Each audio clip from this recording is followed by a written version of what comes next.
after seeing this universal form, which I have never seen before, I am gladdened, he says. But at the same time, my mind is disturbed with fear. Therefore, please bestow your grace upon me. I wish to see you in your four-armed form. And why would it be like this now? There's a very interesting story in the Srimad Bhagavatam, which comes in the 10th canto. There's a Brahmana in Dwarka, and his children, they die. One child dies, another child dies, third child dies. In this way, 9 of his children died immediately after taking birth. After the 9th child is dead, he again goes and complains. During this particular instance, Arjuna also happens to be there. So Arjuna is inquisitive, and he comes to the Brahmana and says that, why are you so disappointed? I'll protect the next child. In our temple, there are monks who are coming from very scientific backgrounds also. Some are from IISc Bangalore. They got this research bent of mind also. So through their research, they came to understand that when it comes to Vedic cosmology and modern cosmology, the only difference is the frame of reference. But actually it's the same thing. So Krishna, he takes Arjuna along with him through the entire universe, and then beyond the universe there is darkness. And then they find Mahavishnu. Oftentimes people consider, Krishna to be an incarnation of Vishnu. But actually if you dive deeper into the Vedas, you'll understand that Krishna is the original Vishnu Tattva. See, for me, what was amazing and mesmerizing was the journey through the cosmos, the planets. See, nowadays, even people go to AI for getting translations. I'm seeing all of these tools, you lose sight of the context. The interesting question here really is, everyone is dying to see Krishna, even the Vishnu's form you said. Why is Krishna showing this form to Arjuna?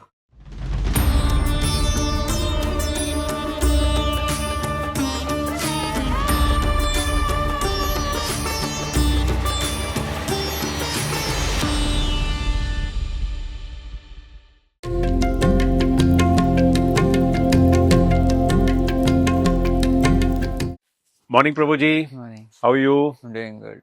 We are back again at this nice place of my brother. Yeah.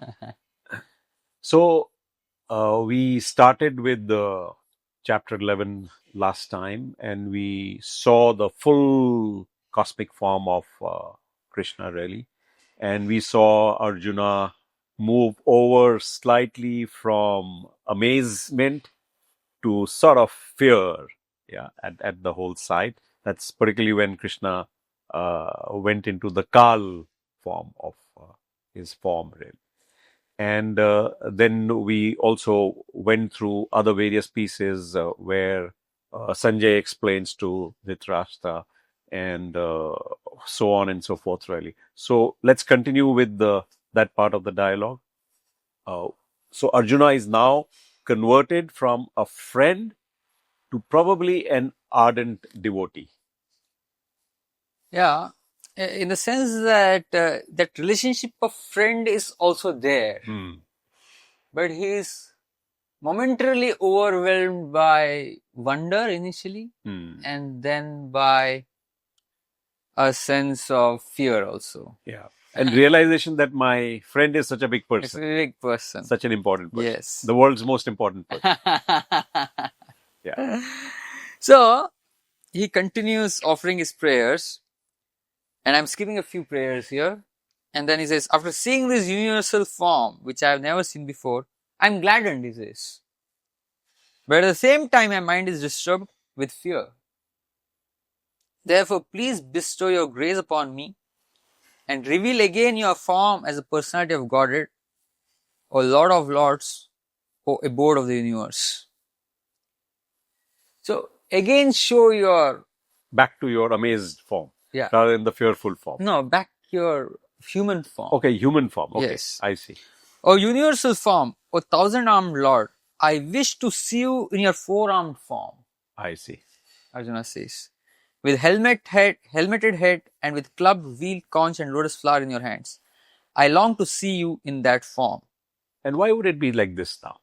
He has the desire that I want to see Lord Shri Krishna in this form of Lord Vishnu.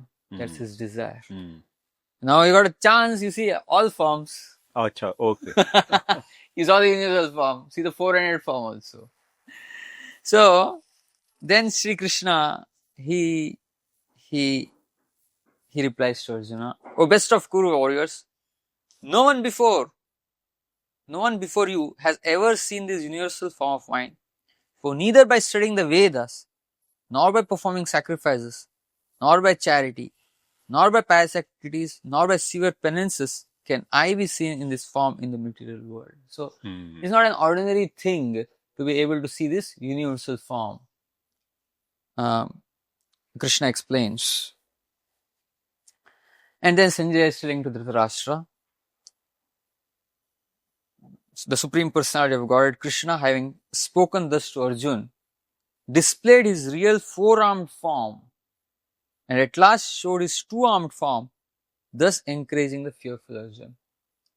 So he showed the four-armed form and then back to two-armed form. The normal one. Correct? So, when Arjuna thus saw Krishna in his original form, he said, O Janardana, seeing this human-like form so very beautiful, I am now composed in mind.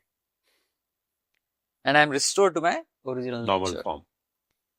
Now Shri Krishna, he says, Sudurdarsham idam rupam drashtavanasi yanmama devapi asya rupasya nityam darshana kankshinaha. Sudurdarsham idam rupam. This particular form which you are seeing now, the two-armed form, is extremely rare. Oh, I see. Yeah. See, the universal form is rare, but the two-armed form is more rare. That's what Krishna is telling himself. Sudurdarsham idam rupam drashtavanasya mama deva api asya rupasya. Even the devatas are longing to see this two-armed form of mine. Deva api asya rupasya nityam darshana kankshina. Nitya Regular. ये रूप देखने की आकांक्षा करते हैं. नित्यम दर्शन कांक्षिणः. My dear Arjuna, this form of mine you are now seeing is very difficult to behold. Even the demigods are ever seeking the opportunity to see this form which is so dear. See, there's a very interesting story in the Srimad Bhagavatam which comes in the 10th canto. What happens is there's a Brahmana in Dwarka and his children, they die. One child dies, another child dies, third child dies. In this way, 9 of his children die immediately after taking birth. See, in olden days, in previous yugas, this was unheard of, highly unnatural. According to the laws of nature, the child should never die in front of the parents. Because for parents, that is the most difficult misery to bear, the death of one's own offspring. So, this never happened in bygone eras. So, this was highly unusual. Nowadays in Kali Yuga, it's becoming more and more common.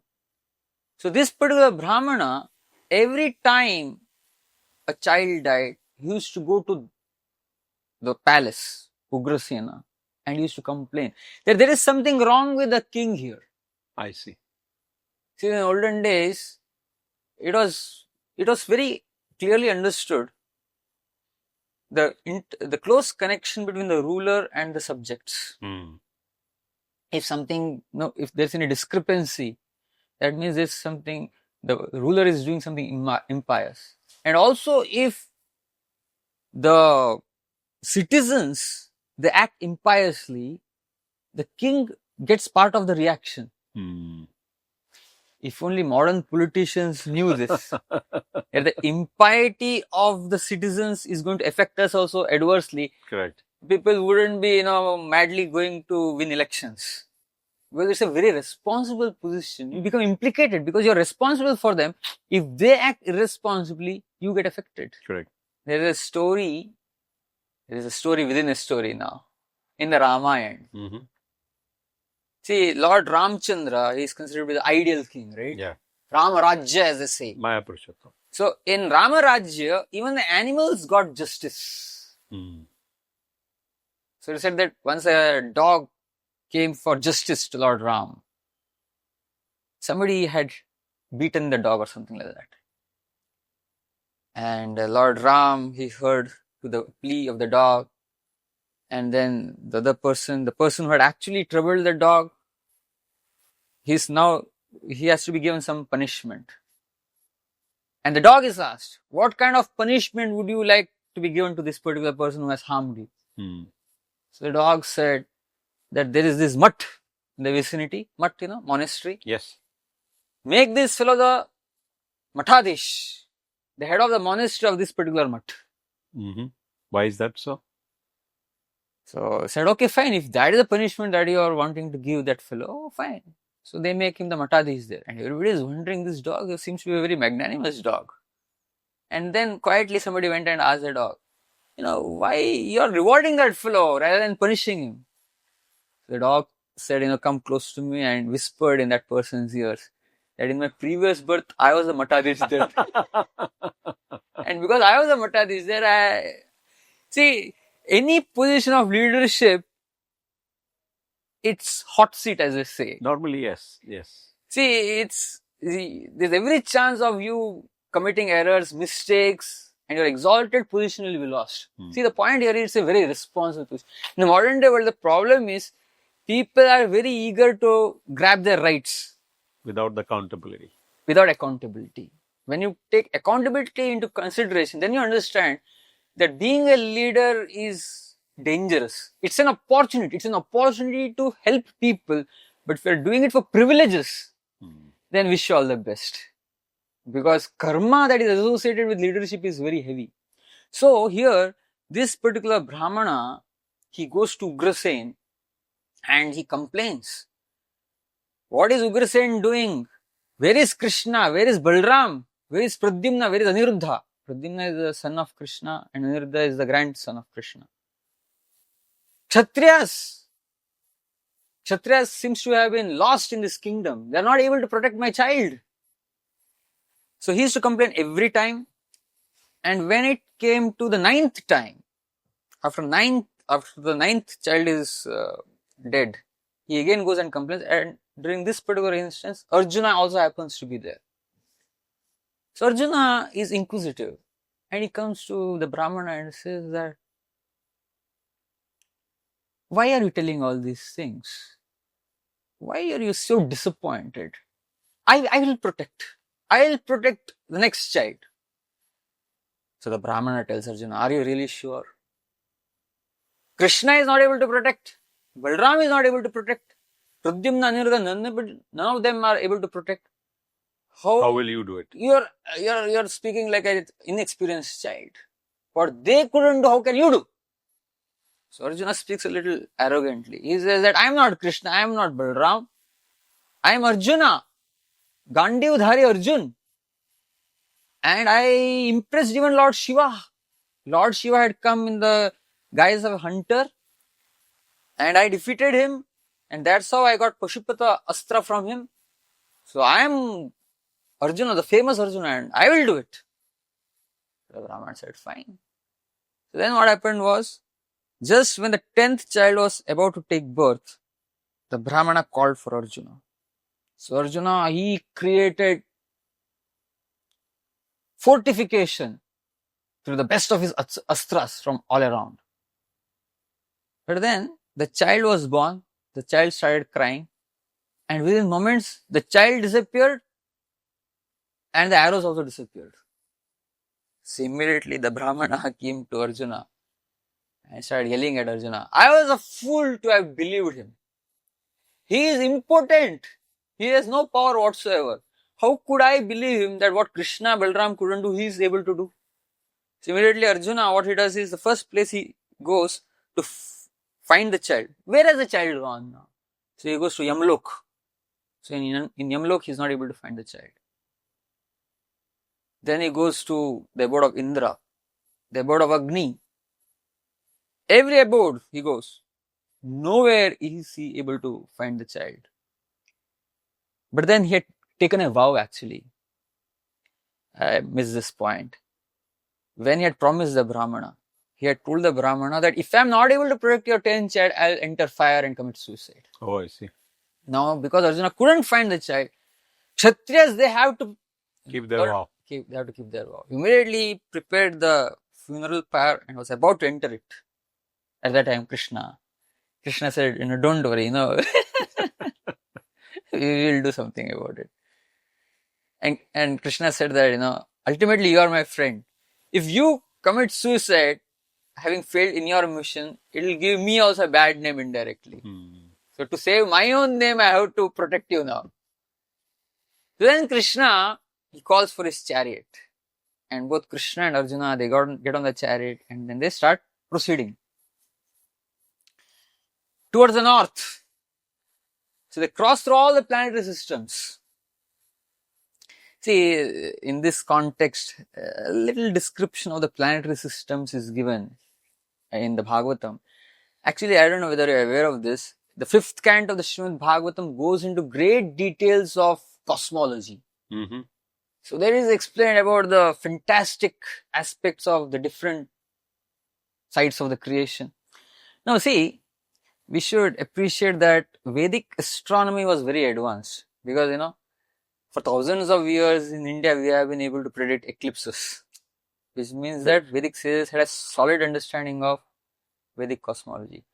But somehow, if you read the 5th canto of the Bhagavatam, 10th canto, it doesn't seem to match what is given according to modern astronomers. There seems to be a mismatch. Vedic cosmology and modern cosmology, there seems to be a mismatch. So, some of the monks in our temple, there are monks who are coming from very scientific backgrounds also. Some are from IISc Bangalore and all these places. So they got this research bent of mind also. So through their research, they came to understand that when it comes to Vedic cosmology and modern cosmology, the only difference is the frame of reference. I see. See, when the frame of reference is different, apparently you see two different things. Correct. But actually it's the same thing. But if you understand that the frame of reference is different, then you realize that Vedic cosmology is exactly as per the empirical evidence of modern astronomers. And in addition to that, Vedic cosmology also gives you entrance into those areas of the universe which we can't see with our naked eye, even with telescopes. What is beyond that also we come to know. See, once we understand that Vedic cosmology is also in tune with modern cosmology, only that the frame of reference is different, then we develop trust in it, and with that trust we will come to know what is beyond our direct sense of perception. So some of these people, they are doing their PhDs, trying to map Vedic cosmology with modern cosmology. So that those PhDs will be a great way forward to kind of marry Vedas with the modern science. Right? Modern science, actually. It will be very interesting. Anyway, I think it will be a while before they come up with the research papers. So Krishna, he takes Arjuna along with him through the entire universe. And then beyond the universe, there is darkness. See, this material world, of course, the Vedic understanding of the universe is a multiverse. It's a cluster of many universes.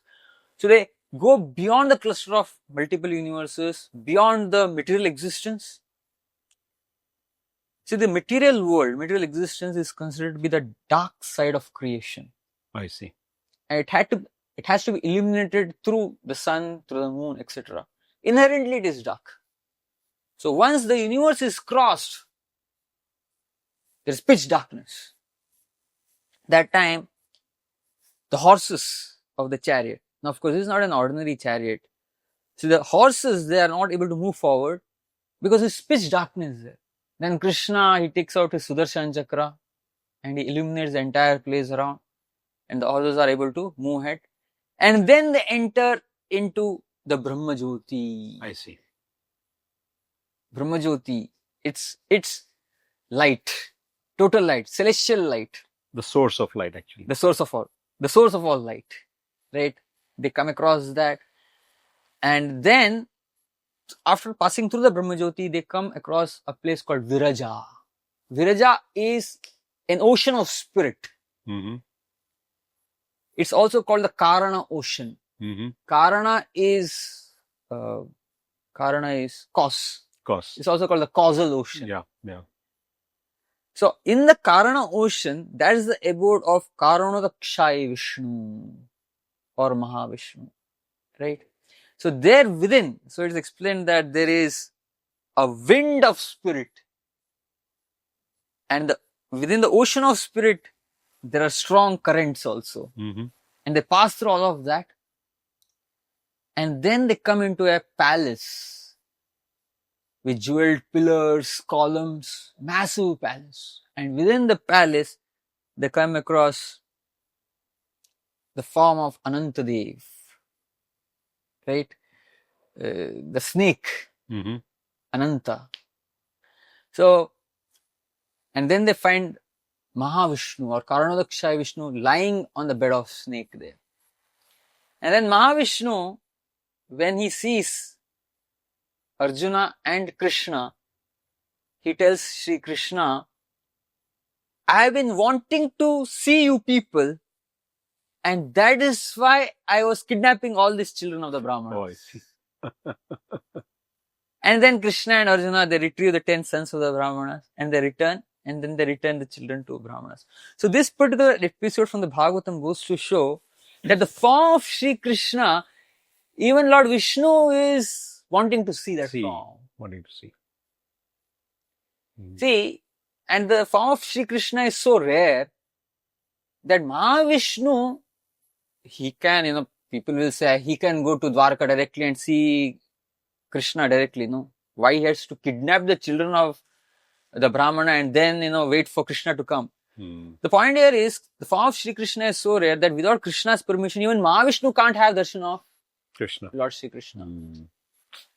And actually Mahavishnu ended up troubling a Brahmana, but he thought it is worth it because he's so desperate to have the darshan of the form of Lord Sri Krishna.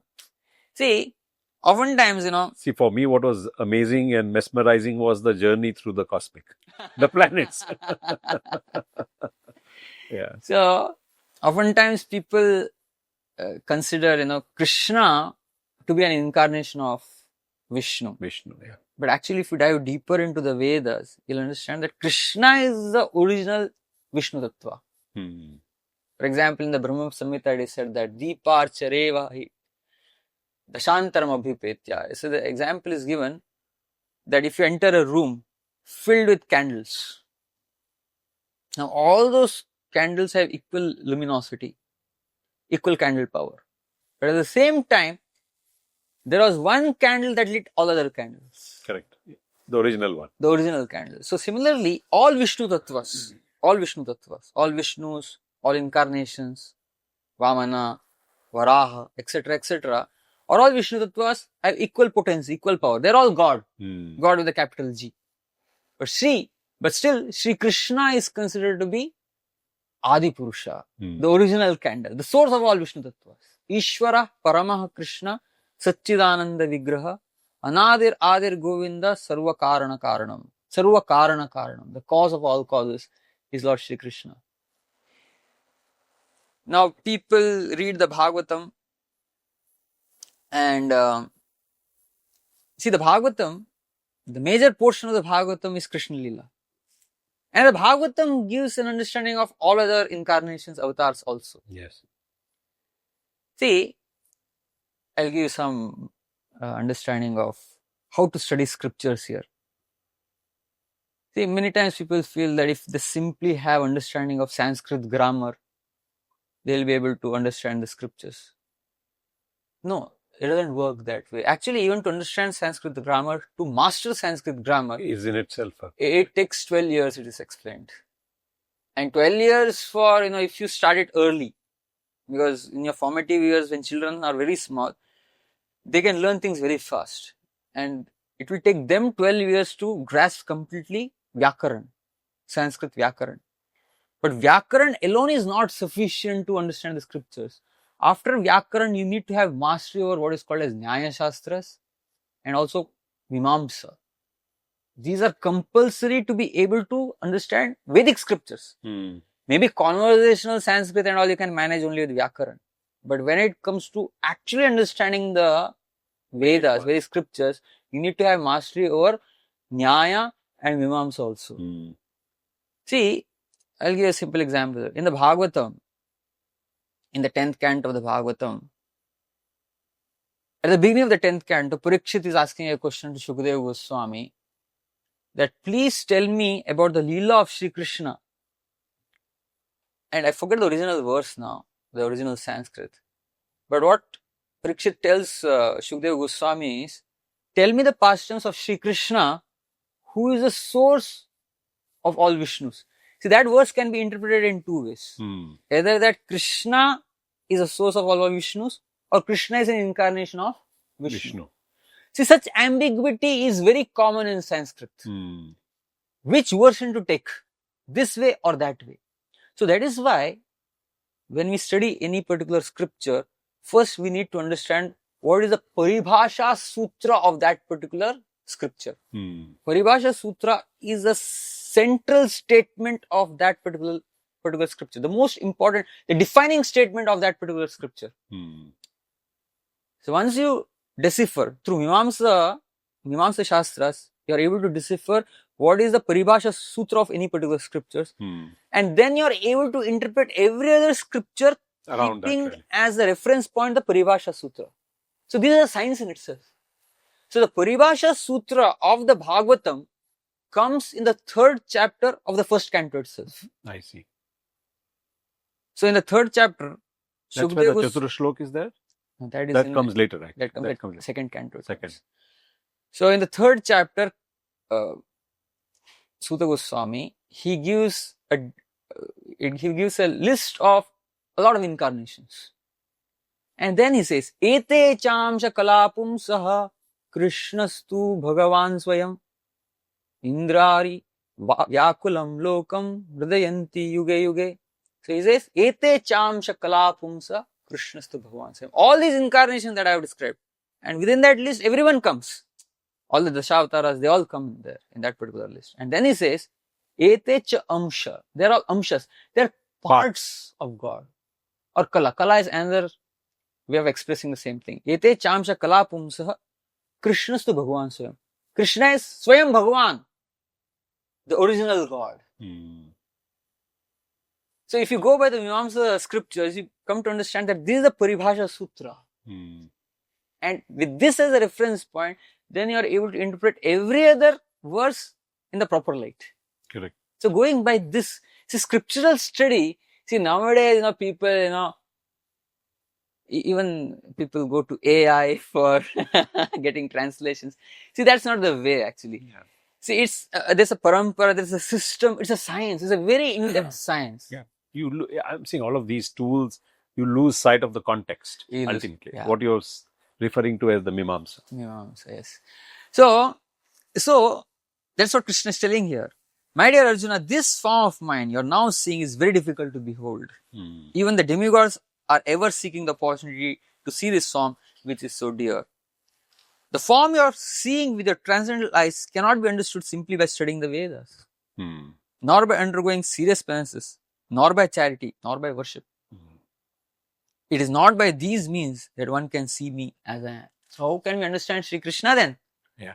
No, an interesting question here really is everyone is sort of dying to see Krishna. So even the Vishnu's form you said, he's Mahavishnu himself really. He's sort of engineered a mechanism to see Krishna. Yeah. So why is Krishna showing this form to Arjuna?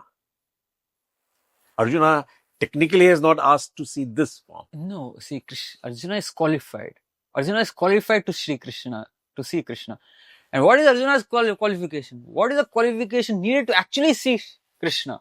That Krishna is going to explain in text number 54 here. Oh, I see. Okay. He says, Bhaktya tvananyaya shakya aham evam vidorjuna jnatum drashtum cha tattvena praveshtum cha parantapa. My dear Arjuna, only by undivided devotional service can I be understood as I am. Bhaktyatva ananyaya. Anya is deviation. Ananya, without deviation. Pure bhakti. Bhaktyato ananya shakya aham evam vidorjuna jnatum drashtum cha tattvena. You are able to understand me as I am. Tattvena praveshtum cha parantapa. And you can enter into deeper understandings of my mystery Only by undivided devotional service can I be understood as I am, standing before you, and can thus be seen directly. Only in this way can you enter into the mysteries of my understanding.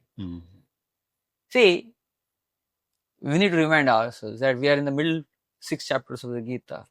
So, again, Krishna is emphasizing the role Devotion. of Bhakti Yoga. Bhakti. Through devotion. See, here seeing Krishna is not just seeing Krishna.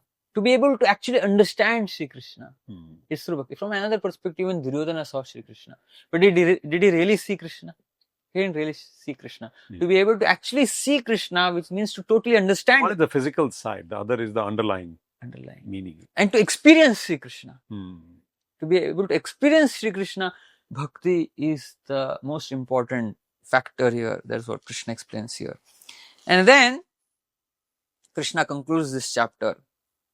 My dear Arjuna, he who engages in my pure devotional service, free from the contaminations of fruitive activities and mental speculation, he who works for me, who makes me the supreme goal of his life, and who is friendly to every living being, he certainly comes to me. So these 3-4 points he puts out, isn't it? Yes. Mat karma kran, engaged in doing my work, and mad bhakta sangha varjita, mad bhakta, engaged in my devotional service. Sangha varjita means freed from the contamination of fruitive activities and mental speculation. Okay, this is going to be elaborated in the next chapter. Next chapter, really. And the last one, all other living beings. Yes, that's very important. Again Nirvaira sarva bhuteshu. That's Doesn't very have a sense of enmity towards any living entity. Not possible. See, somebody whose heart is pure can never have enmity towards anybody. See, even if somebody acts inimically towards you, still you don't have dvesha bhavana. Yudhishthir Maharaj, for example, is called Ajata Shatru. Ajata Shatru means somebody who is never born. Ajata Shatru means a person whose enemy is never born. But then we see Duryodhana acting as an enemy of Yudhishthir. Then why is Yudhishthir called Ajata Shatru? I am asking you. Duryodhana is an enemy of Yudhishthir. Then why is Yudhishthir? But Yudhishthir may not be seeing him as an enemy. Yes, there's a whole point here. Because Yudhishthir's vision, see, people in this world, see, the most saintly person will find enemies in this world. That's the nature of this world. But then, the saintly person, the hallmark of a saintly person, is such a person doesn't see others as enemies. So, this is a very important qualification also. Nirvaira sarva bhuteshu yasa mam eti pandava. He certainly comes to me. Okay, then. Chalo, wonderful. With that, we close chapter 11. Yes.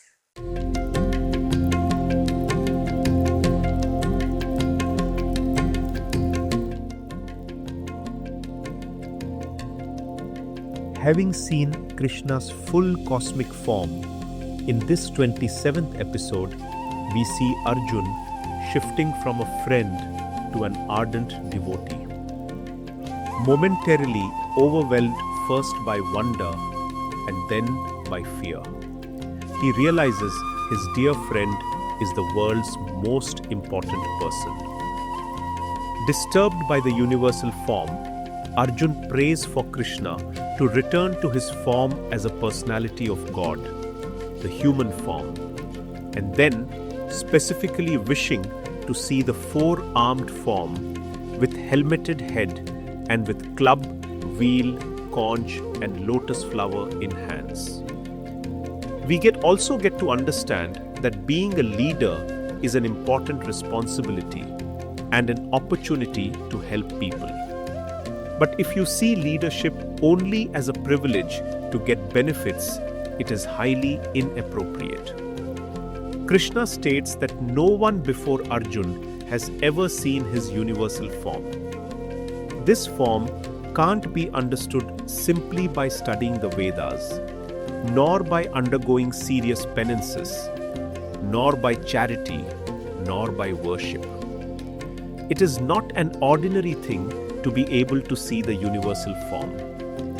Krishna explains that the two-armed form is extremely rare, even more rare than the universal form, and even the demigods are ever seeking the opportunity to see that form. Through the story of the kidnapping of the 10th child of the Brahman and the travel of Krishna and Arjun through the cosmic sky, and their meeting with Karan Akshayi Vishnu or Mahavishnu, we understand that Krishna is indeed the original Vishnu, the supreme God and the source of all. Krishna concludes this chapter by reinforcing the aspect of bhakti by stating that the person who comes to him is one who has these 5 qualities: engages in pure and undivided devotional service, is free from contamination of fruitive activities and mental speculation, is fully engaged in doing his work, makes Krishna the supreme goal of his life, and lastly, is friendly to every living being, and like Yudhishthira, who is known as Ajat Shastru, does not have enmity towards any living entity.